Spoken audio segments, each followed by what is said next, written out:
It's Friday, fool, and you need this tool.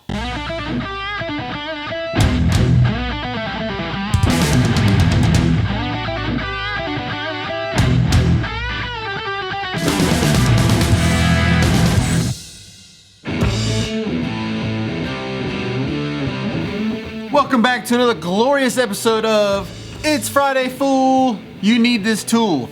My name is Kyle Voss, and every Friday I bring you a tool that is used here in this shop or that has been featured on this channel.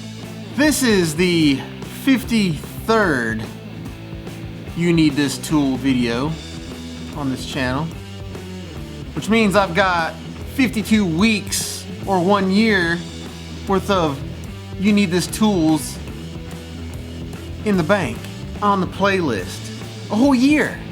So I felt like this one was maybe a little different. I don't know, celebrate the whole year, and I get this question a ton. So I'm gonna address it.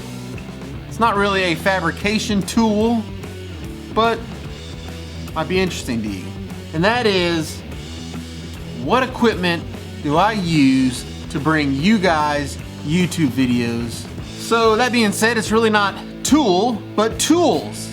What are the tools that I use to bring you guys YouTube videos?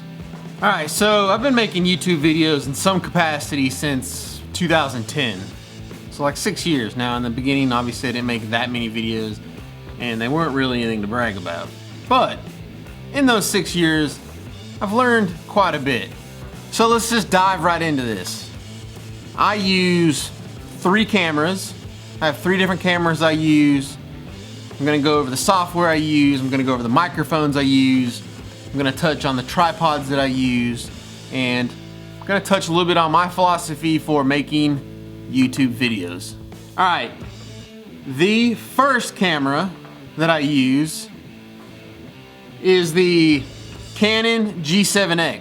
Now this camera is widely used by vloggers on YouTube. You may have seen this camera before. It's got a flip up screen so you can see yourself when you're vlogging. This thing does really good in autofocus, or as far as autofocusing. I've bought these little wind deflectors for the top. Look like a little mustache. It works all right. Camera is pretty light. The batteries last pretty well. Good quality footage.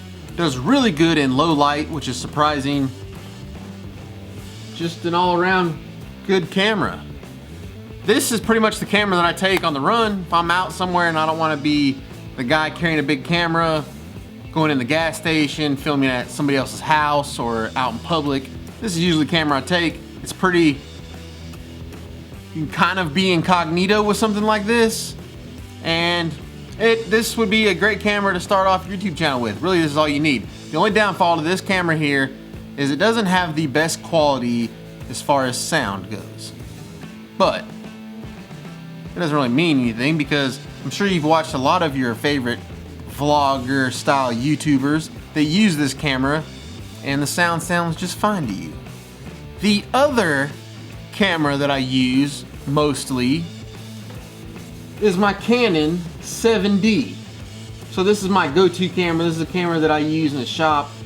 A lot of my pan shots, a lot of my high quality shots, and I like to use the audio on this thing too, because I actually have an aftermarket microphone for it.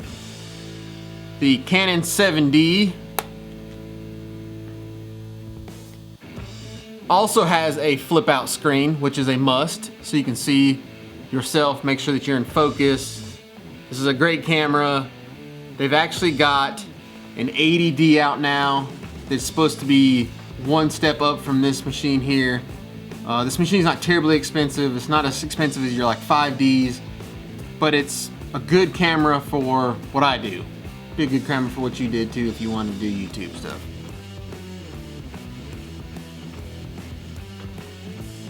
I would say the only major downfall with the Canon 7D would be low light.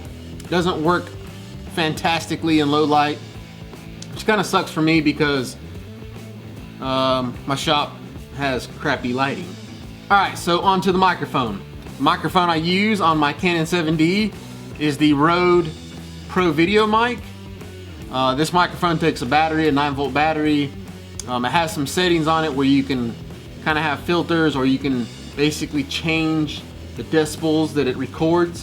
So if it's a really loud environment, you can actually turn it down. If it's a really quiet environment, you can turn it up. These things are pretty expensive.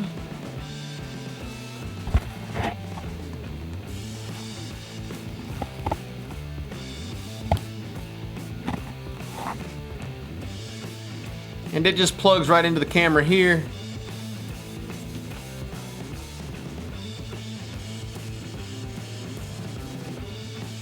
Just to show you the difference in the G7X and the Canon 7D as far as how it picks up low light.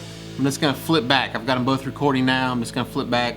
So Canon 7D, Canon G7X, 70D, G7X, 70D, G7X, 70D. So you can kind of get an idea of what you're looking at. Now I will tell you that you may be able to adjust some of these settings within the Canon 70D to make it look better. Run it in manual mode. I don't fool with that. I just put it in auto mode and do work, son. All right, let's move on to tripods. So for me, it's all about being fast and quick. Moving from one shot to the next is paramount for me, especially when I'm trying to build something. You don't want to spend a bunch of time in here setting up cameras. So the main tripod that I like to use with my Canon 7D is this Sunpack 6000 PG. The main reason I like to use it is it has these little flip out tabs. So you just flip that out and then you can adjust the leg on this thing. It also has this adjustable neck, so I can just spin this thing and the camera can go up and down really fast. And the last thing I really like about it is this ball type handle. So I can just squeeze this thing, adjust the angle of the camera really fast, and I don't have to worry about it not being level. I can just squeeze it, adjust it, and I'm ready to rock. Probably not the most stable tripod out there, but for what I do, it works excellent. Now I have another tripod, and that tripod is this one here. I don't really know the brand name of it. I will try to find this thing online and make sure that I put it in the list of items. I'm gonna compile a complete list of everything I use. I'll put it in the description. You can go check it out. I'll try to find this one. The thing that's nice about this one is it's just a generic tripod. It's not some Manfrotto or nothing fancy. It does have the fluid head though, which helps you have nice fluid movements for pan shots. It also has a fluid head for the up and down shot, whatever that's called in photography jargon. But it gets that up and down really nice and smooth. And then on top of this, I actually have a camera slide. If you've ever seen shots on my channel where the camera looks like it's just gliding sideways, this is what I use to make those shots. So basically the camera snaps in here, it's on some ball bearings, and I can just smoothly slide this across the frame, and it gives it a really dynamic look to it. All right, and last but not least, my third camera, my phone. So sometimes I'm just out somewhere, I don't have any of my cameras, and I need to grab just a couple little pieces of footage to kind of fill you in on what I was doing. And I just use my phone for that. Most of the time, nobody knows my phone. So that's basically all the tripods, all the cameras, the microphone that I use. The only thing I've left out is the lenses. So I basically have two lenses for my Canon 70D. I have this 18 to 55. This is an STM lens. It does have an autofocus to it. And the one that you see me through now is also an STM lens. It is a 10 to 18 millimeters. So I've pretty much got everything covered from 10 up to 55 millimeters. Really, that's all I need. Sometimes it would be good to have a longer lens, but for what I do, I don't really need it. And the very last thing that I get asked about is, what do you edit with? I get that question a ton. And that's kind of a tricky question because I have a lot of editing software.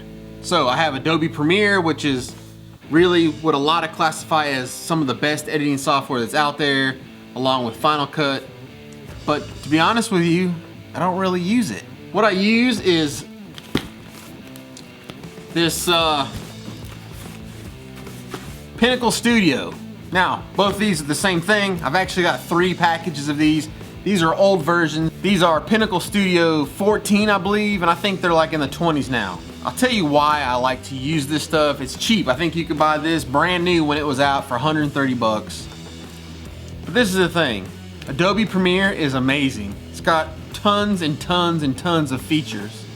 But sometimes all those features just slow down the process. So I think that's why I like this so much. It's very simple. It's not overcomplicated. I can put something together relatively quickly, get it out to you guys. And I mean, I'm not shooting Discovery Channel type footage here. This is more one-on-one in my garage, raw most of the time, with a little bit of a montage edit. So this is what I use. It's what I like to use.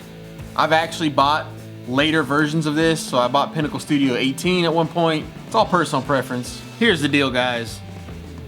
It doesn't really matter what equipment you have.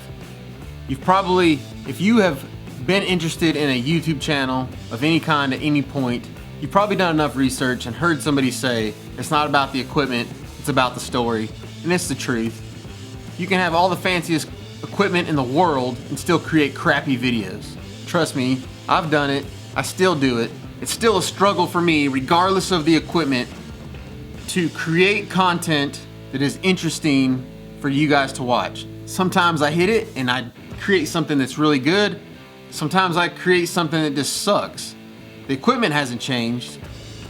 It's all on me. It's all about telling the story. So don't get caught up in the equipment. Don't feel like you need super fancy equipment in order to start your own YouTube channel. It's all about the story. That's it, that's my equipment. I will tell you too, in the beginning, I used to shoot with a Canon T3i, which is a little more affordable camera. It works great. Good pictures. The only problem with them was that it didn't have an autofocus feature, and that was the only reason I upgraded. But I shot with a T3i for 3-4 years probably. Anyway, I hope that helps. Anybody had any questions about what I shoot with on a daily basis, now you know. I don't see any of this stuff changing anytime soon. It works for me. Like I said, I will compile a complete list for you. I'll put it in the description. You can go check it out. If any of the stuff you think you might be interested in, now you know where to go get it. There you go, this week's tool, my camera equipment. As always, thank you for joining me, and I'll see you guys next week. It's Friday, fool!